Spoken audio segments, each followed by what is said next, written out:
My name is Ina Ponce, and this is my youth camp story.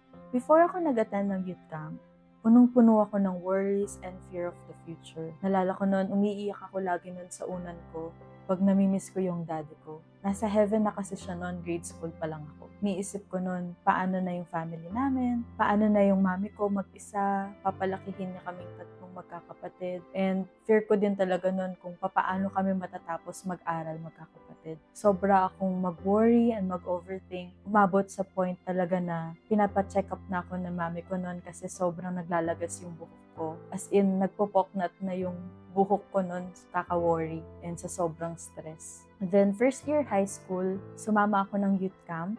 I believe that's Christ of Young Life 2. May pinanood sa amin noon ng movie clip ng The Passion of Christ, wherein nilalatigo at pinapako si Jesus sa cross. Sobrang di ko talaga makakalimutan yun kasi doon talaga ako in-encounter ni Lord. Habang tinitignan ko si Jesus sa cross, pinarealize niya sa akin na mahal niya ako and ginawa niya yon out of love para sa akin. And sobrang grateful ko kay Lord dahil ginamit niya yung youth camp para ma-encounter ko siya, mas makilala ko siya, na may tatayo ko sa kanya at magkaroon ako ng personal relationship sa kanya. Doon ko din first time umiyak kay Lord. And dati sa unan lang ako umiiyak, napag-compare ko talaga yung difference na kapag kay Lord ka pala umiyak at mag-surrender ng mga worries, struggles at pain mo, after nun may peace ka, may comfort ka, at may healing. And praise God, dahil sa grace ni Lord, nagpatuloy at nagpapatuloy ang personal relationship at faith ko kay Lord even after that camp. Sobrang niyakap ko talaga yung pagkatatay ni Lord sa buhay ko. Nag-aalat na ako ng time for devotion and quiet time, and nagka-desire na din akong i-share si Jesus sa iba.